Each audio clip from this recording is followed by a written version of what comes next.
Good morning student. देखिए आपको thiophene का इलेक्ट्रोफिलिक प्रतिस्थापन अपक्रिया बता रही हूँ। आज मैं आपको बुक से पूरा ये रिएक्शन इसलिए बुक के अकॉर्डिंग पूरा बता दे रही हूँ। आप देख रहे हैं कि जैसे H2SO4 को 30 सेंटीग्रेड पर जब हीट किया जाता है तब अपन को क्या प्राप्त होता है, थायोफीन 2 सल्फोनिक अम्ल प्राप्त होता है। मीन्स क्या, SO3H प्राप्त हो गया।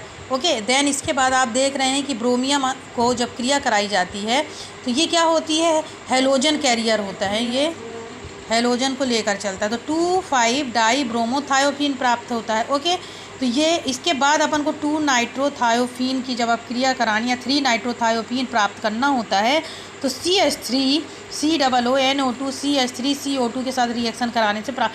ये जो मैं आपको बता रही हूँ इससे आपको ये समझ में आ जाएगा कि पूरा एक चार्ट बना हुआ है और इसको आसानी से बता सकते हैं।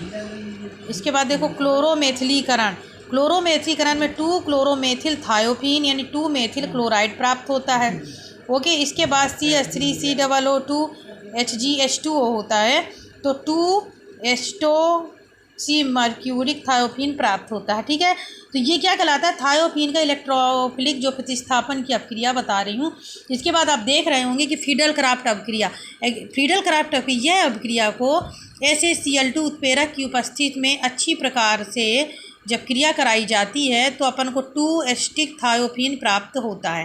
ठीक है, इसी प्रकार और अन्य रिएक्शन भी हैं जो मैं आपको वही बता रही हूँ।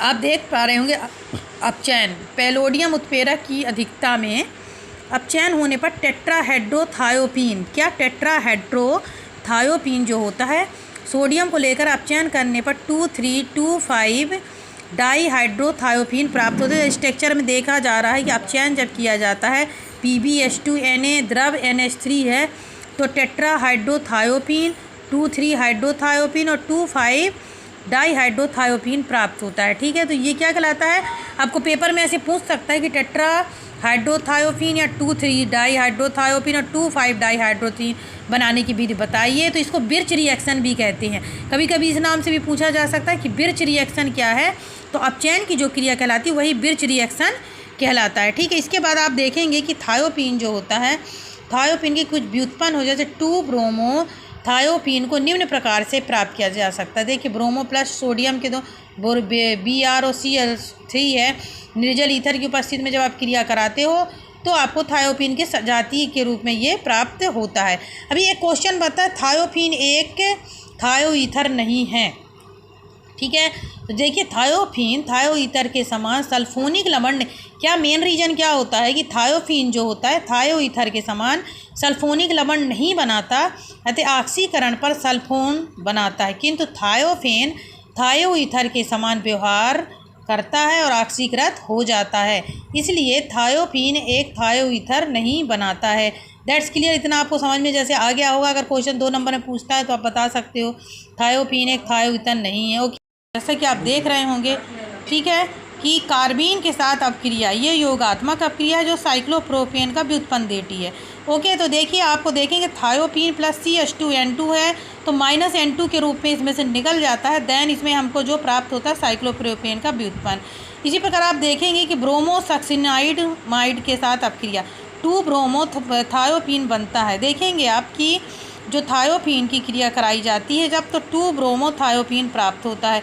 तो ये किसके अकॉर्डिंग है कि रिएक्शन, इसलिए मैं आपको बुक से ऐसा दिखा रही हूँ जिससे कि आपको ये रिएक्शन भी समझ में आती जाएगी।